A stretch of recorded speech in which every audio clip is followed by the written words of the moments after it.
헌법의 의의와 기본 원리 파트입니다. 먼저 헌법이란 게 뭔지 알아야겠죠? 헌법은 한자로 하면은 헌은 법이라는 뜻을 가진 한자예요. 법헌이라고 하거든요. 그러면 이 말을 풀어보면 법법이 되네요. 법법이 무슨 뜻일까요? 바로 법 중의 법, 법의 기본이 되는 법, 법을 만드는 법이라는 뜻이에요. 좀 더 이제 쉽게 다른 나라에서 헌법을 어떻게 부르는지 한번 알아볼게요. 영어로는 이거를 constitutional law라고 하죠.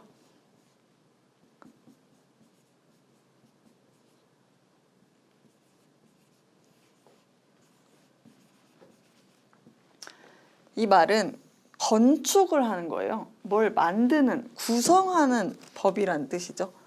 바로 나라를 만드는 법이란 뜻이에요. 또 독일에서는 이걸 어떻게 부르냐면은 기본법이라고 불러요. 기본이 되는 법이라고 한대요.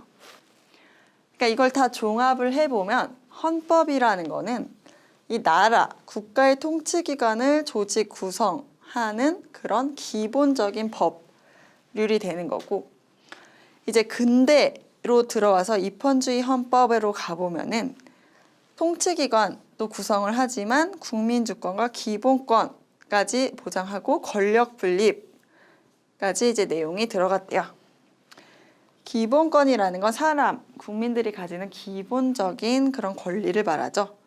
이를테면 인간은 다 존엄하고 뭐 평등하다, 누구나 재산권 다 행사할 수 있고 행복하고 뭐 직업을 다 가질 수 있고 이런 권리를 규정을 해놓은 건데요. 이게 보장되기 시작한 게 근대라는 점을 기억하시면 좋겠습니다. 그 다음에 현대로 오게 되면 지금 우리가 살아가는 국가죠. 이건 이제 당연해졌어요. 기본권 보장은 이제 당연하고 근대에서 추가된 게 있는데 바로 복지국가라는 거를 이제 지향을 한대요. 복지국가라는 거는 국가가 국민들에게 이제 기본권 보장을 하는 거에 더해서 더 잘해주는 거예요. 복지라는 거는 뭔가 더 좋은 거, 더 잘해주는 기분이 들죠. 이제 국민들이 다 제대로 교육을 받을 수 있게 해주고 다 똑같은 기회를 주고 이제 성인이 되어가지고 다 기본적으로 적어도 길거리에서 배고파서 죽는 국민은 없게 하자. 이런 개념이 바로 복지국가 헌법이에요. 그래서 이 역사적으로 근대에서는 이제 기본권 보장과 권력 분립, 국민주권 여기서 이제 출발을 해서 현대에서는 복지까지 왔다는 점을 기억하시면 되겠습니다. 그 다음 개념으로 한번 넘어가 볼게요.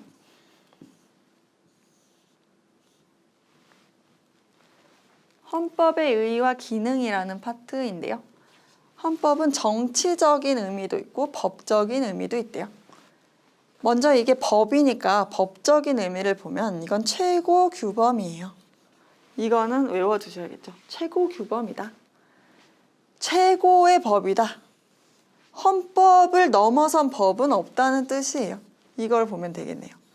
일단 헌법이 존재를 하고 이 헌법을 실현하기 위해서 우리가 법률을 만들어요. 여러 가지 법률이 있죠. 뭐 민법, 형법, 근로기준법, 최저임금법, 뭐 상속세와 증여세에 관한 법 이런 여러 법률이 있어요.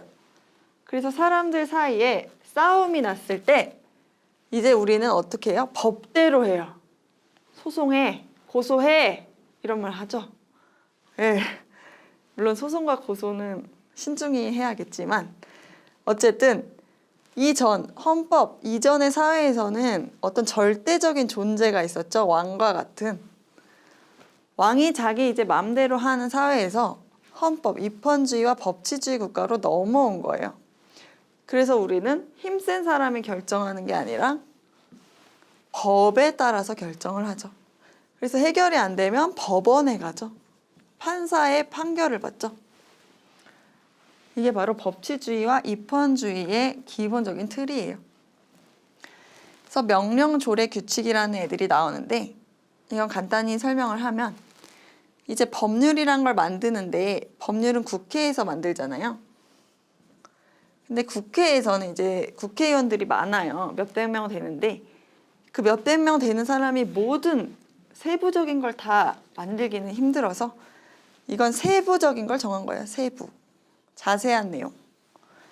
그래서 명령은 대통령이 하는 거고 규칙은 장관들이 만들어요. 조례는 시 같은 데서 만드는 거예요. 지방자치단체. 그래서 이건 나중에 가면 또 개념이 나오니까 그때 가서 다시 보기로 하고요. 어쨌든 헌법은 이런 모든 법률, 명령, 조례, 규칙을 만드는 최고의 규범이 된다는 뜻이에요. 모범이라는 거죠.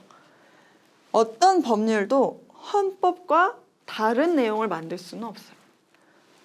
예를 들면 헌법에서 모든 인간은 평등하다, 모든 국민은 평등하다고 하고 있는데 어떤 법률에서 이런 식으로 할 수는 없다는 거죠. 뭐 회사가 사람을 뽑을 때는 남자로만 뽑는다. 이런 법률을 만약에 만들었다고 하면 당장 이거는 헌법에 모든 사람이 평등하다고 했는데 남자만 뽑으면 어떡해? 이 법률 빨리 없애야 돼. 이렇게 없애는 거예요. 이게 바로 위헌법률 심사라는 제도죠. 네, 이런 원리를 아시면 되겠습니다. 그래서 헌법은 최고 규범이다. 그다음에 정치적으로는 헌법을 통해서 우리가 정치를 한다라는 의의가 있죠. 이제 헌법에 여러 가지 국가 통치에 관한 게 나와요. 대통령과 국회의원, 또 법원을 하는 방법까지 나오고 대통령은 뭐 5년의 단임제로 한다. 이런 걸 다 규정을 하거든요. 이런 식의 규정을 통해서 우리나라의 이제 기본 구성이 갖춰지는 거예요. 그래서 이런 것들을 통해서 우리가 정치를 해가지고 국가의 여러 가지 내용을 결정을 하죠. 이런데 이제 헌법이 사용된다는 뜻입니다. 그래서 정치적 기능과 규범적 기능을 동시에 하고 있다는 점을 알아두면 되고요. 정치적 기능으로는 이제 우리 국가를 구성하고 정의를 해요. 우리나라, 대한민국이죠. 대한민국이라는 나라는 일단 뭐 영토 이런 게 나오는데 우리나라는 이제 한반도와 그 부속 도서 섬들이 우리나라다. 이런 식으로 우리나라가 뭔지 규정을 해요. 그렇게 국가를 구성한다는 거고요. 다음으로 살펴볼 것은 헌법의 규범적 기능입니다. 먼저 기본권을 보장하고 권력을 통제하는 기능이 있는 건데요. 헌법이 존재하는 목적인 거죠. 목적이자 규범이라는 거는 어떤 모범이 된다는 건데 다른 법률의 모범이 된다는 거예요.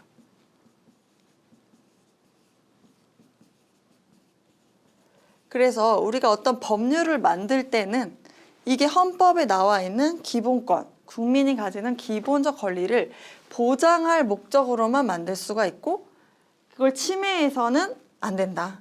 만약에 침해하는 법률이 나오면 이 법률을 없애게 되는 거죠. 그 다음은 권력 통제 기능이 있어요. 헌법을 통해서 우리가 권력을 이제 삼권분립이라고 해가지고 나눠놨잖아요.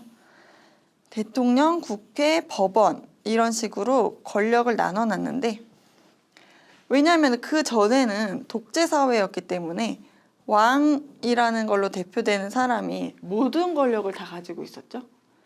그래서 뭐 이를테면 어떤 집에 살고 있는 사람한테 너네 집 오늘부터 내 거. 너가 가진 재산 다 내 거.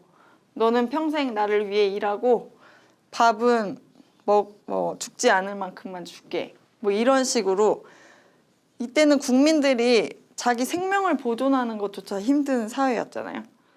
근데 여기에서 이제 현대 사회로 넘어오면서 이렇게 한 사람이 이런 엄청난 권력을 행사할 수는 없게 한 거예요.